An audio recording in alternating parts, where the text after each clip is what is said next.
Hello friends, welcome back to my channel. I'm Kate.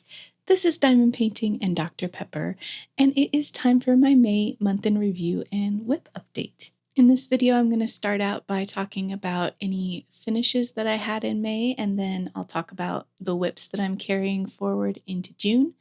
And then after that, I'll talk about the purchases that I made during the month, of which there were several.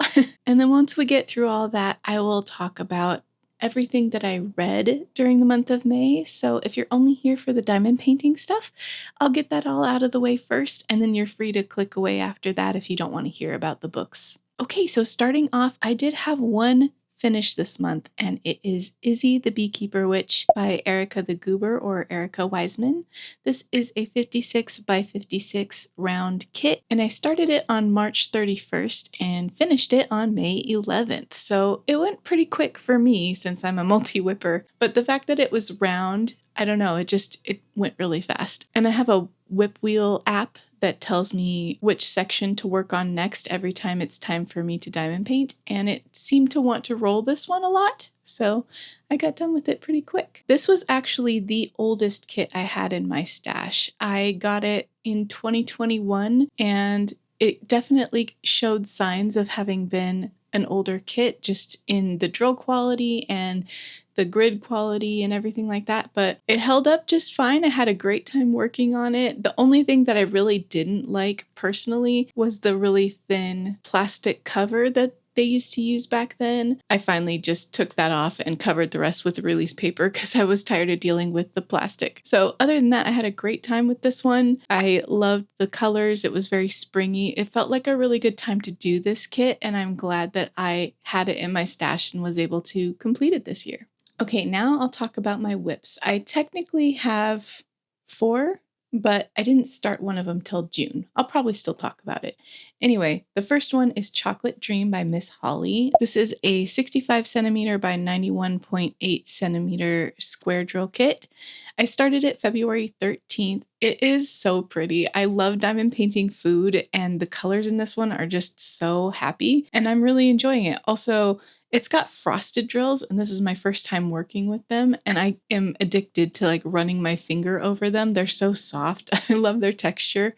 So I'm having a lot of fun with it. This one is weighted the least heavy on my wheel because I don't really care to finish it really quickly. I'm okay with this one being a long-term whip that I just work on whenever the wheel spins it, and it takes however long it takes to finish. As you can see, this month I got exactly a row done on it, which is pretty good, I'd say. Really enjoying this one, loving seeing each little scene come to life as I diamond paint it, and excited to keep working on it in the future. Next is my kit for my Year of Disney challenge that I'm working on, where I constantly have a Disney kit going no matter what else I have going on.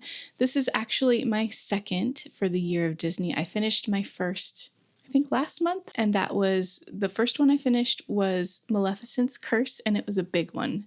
So I was happy when my wheel spun this one to work on. It's called Desert Date, and it's this cute image of Mickey and Minnie walking in front of some buildings, and very color blocking heavy. This one is another round kit. It's 85 by 42.5 centimeters, and yeah, I'm enjoying it a lot. It's gonna be pretty quick, I think, as long as it gets spun quite a bit when I spin my whip wheel, and it's a big change from Maleficent's Curse, which was a lot more detail heavy and a lot bigger and square drills. So it was a nice thing to switch over to after working on that one. But yeah, I got quite a bit of it done this month. I started it this month, so everything you see here was done in May, and I feel like it was pretty good progress. And then on May 23rd, I went ahead and kitted up my Pride Month kit. This is Office by Sonia Stegeman. This one is another square. It's 77.5 by 55 centimeters, and it's got a lot of browns. I know some people are worried about doing this one because of the amount of browns in the color palette. I like diamond painting browns. I think out of all of the DMC ranges of colors, browns tend to really blend well, and I like working with them. I'm not too nervous. As of the end of May, I have done almost the whole first row, and I'm loving it so far. It's actually a lot of color blocking, so I think it won't be too long of a project. I doubt I'll get it done in June, but it depends on how much the wheel spins it, I guess. Because I'm also going to be working on my next piece, which is the Ivy Dollamore event piece. And I chose to work on the Moon Thief. As of the end of May, I had not started the Moon Thief yet because I hadn't spun it. I did finally spin it at the end of the first week of June, but I will be showing you that in next month's whip update and month in review. So that is the one I'm going to be doing for the Ivy Along that runs in June. So that's all 4 of my whips. Now let's talk about what I bought. So my first order of May was back on May 2nd, and that was Cozy Kotatsu by Art by Julia. I was really excited to be able to get my hands on that one. I think it's going to be such a fun one to do. I love all the colors, and it looks so cozy. So that was my first purchase. And then for the Pride Month drop, I bought All I Know by Sims Art, and I'm really excited about that one. I'm thinking that one's going to probably be next year's Pride kit, but we'll see. Maybe something else will come out in between that time that I'd rather work on. But yeah, I really love that one, so it might be happening next year. And then we get to the anniversary drop.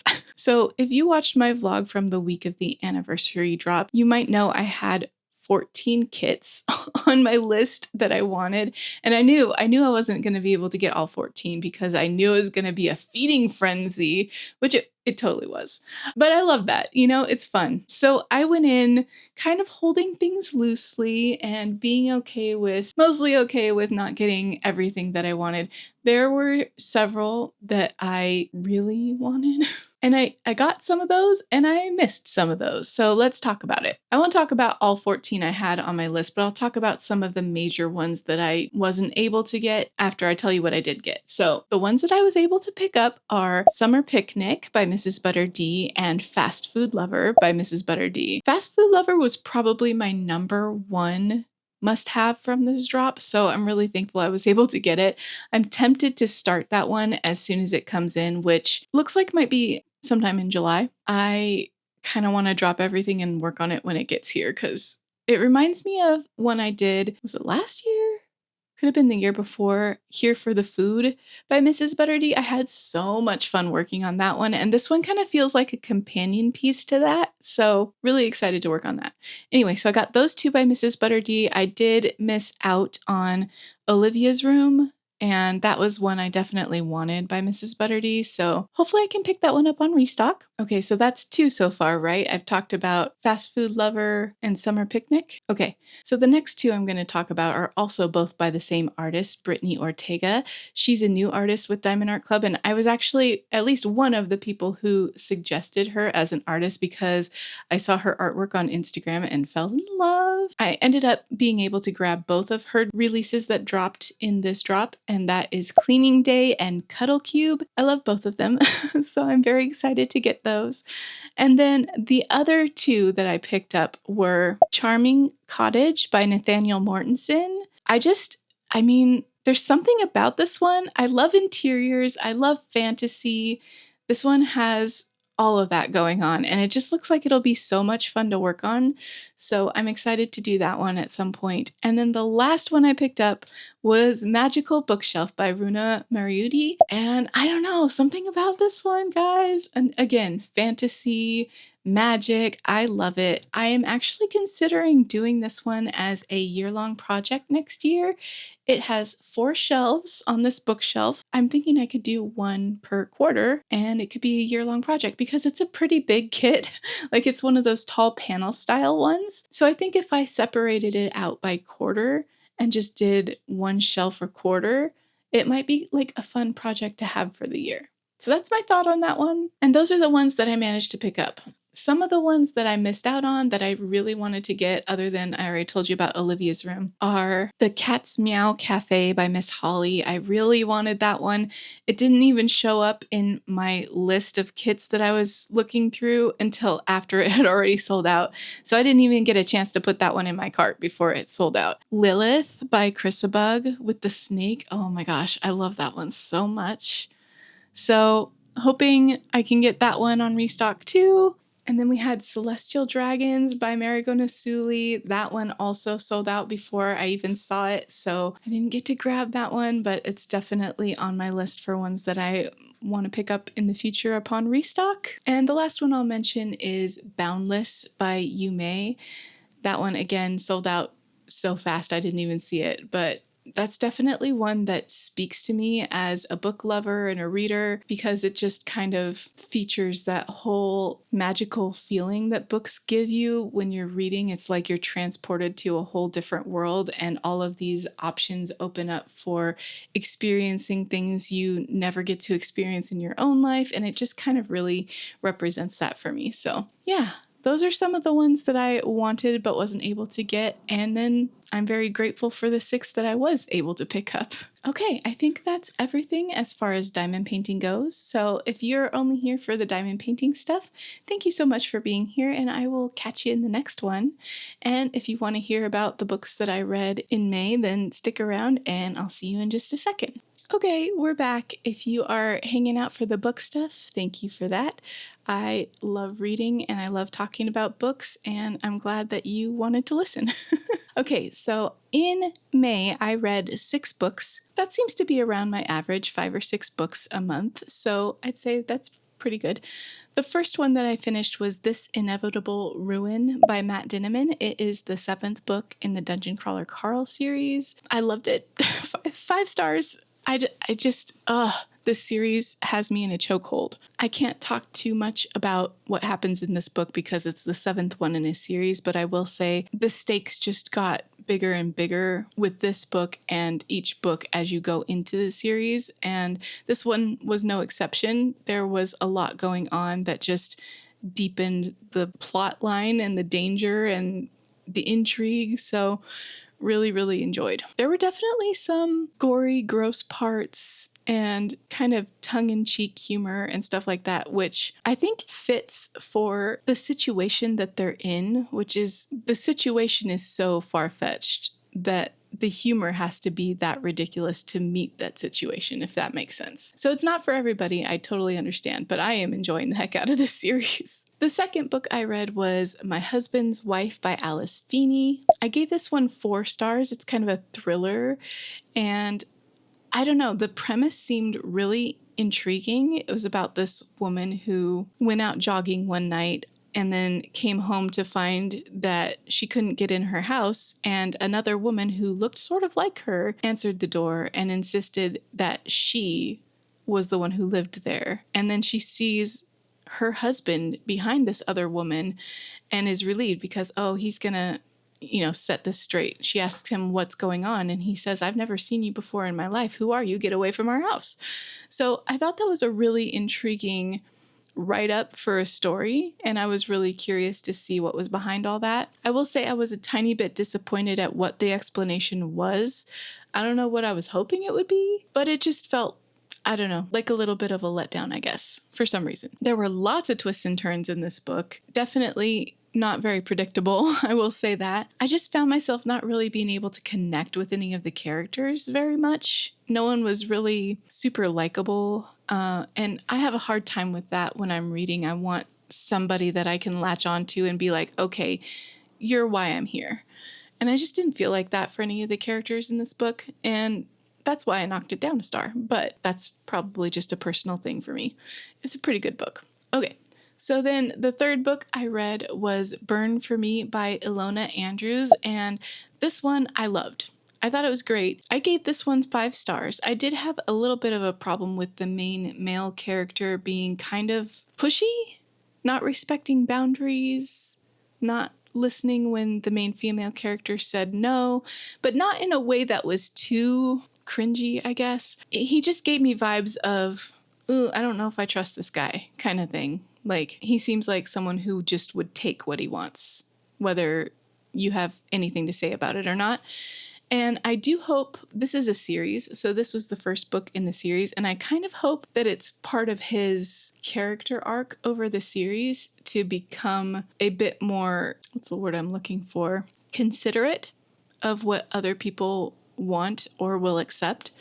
So I'm excited to see where that goes. Spoiler alert, I am reading the second one now, but I didn't start it till June, so we'll talk about it next month. All right, the third book I read was One True Loves by Taylor Jenkins Reid, and this was for Natalie and Michaela's book club. I also gave this one 5 stars, so I had a lot of good reads this month. I enjoyed the fact that in this difficult situation that all the characters were put into, there wasn't a lot of blame game. There wasn't a lot of name calling or drama for the sake of drama within the story. Everyone seemed to react in a way that I think it would be logical and normal for adults to react in a situation like this. That isn't to say that there wasn't any tension. There was a lot of tension, but I just thought that the way it was handled felt very realistic to me and not drama for drama's sake, if you know what I mean. So I really appreciated that. I enjoyed the characters. I can't say I enjoyed the situation, the story, because it was pretty heartbreaking, but I thought it was a really interesting look at what might happen in a situation like that. So basically what happens is a woman is married to a man and he gets lost at sea basically and presumed dead. So then years later she is engaged to another man, and then she finds out, it's been like 3 years I think, then she finds out that her first husband is alive and has made his way back into society. And then she has to kind of deal with, what do you do now? Like, do you go back to your first husband, the first love of your life? Or do you stay with your current fiance, the second love of your life? So I thought it was a really interesting situation and take on the situation. So yeah, really good book. Gave it 5 stars. And then the next book I read was Dungeon Crawler Carl Book 8, A Parade of Horribles, Matt Dinniman again. And this is another 5-star book. So I am just all in with this series. I thought this one was a tiny bit less exciting maybe than book 7 was, but there were some parts of it that hit really hard for me. And there was some lore drops in this one that were really juicy and really, really interesting. So I loved it. Yeah, 5 stars on that one. Not much else to say, I guess. And then after that, I read Devout, Losing My Faith to Find Myself. This is an autobiography by David Archuleta, who was on American Idol at one of the seasons. I don't really follow American Idol, and I don't really follow David Archuleta very closely. Actually, the place that I know him from the most is from duets that he's done with Peter Hollins. I was a fan of Peter Hollins for a long time, still am, and they did several duets together and songs together.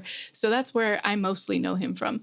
But I really enjoyed this book because it was talking about his journey inside the Church of Jesus Christ of Latter-day Saints. He was raised in that religion, and being someone who isn't straight, he had to kind of come to terms with what to do about that regarding how his religion felt about people who are not straight. And it was really interesting backstory, talking about his family dynamics, and I felt like he was really honest and really open with a lot of things that were probably pretty hard for him to talk about. So I really enjoyed listening to this one. I give all autobiographies 5 stars. I think that they all deserve that for sharing their lives with us. So this one was another 5-star just by default, but I really thought it was a really well-written autobiography, and I enjoyed what he chose to talk about.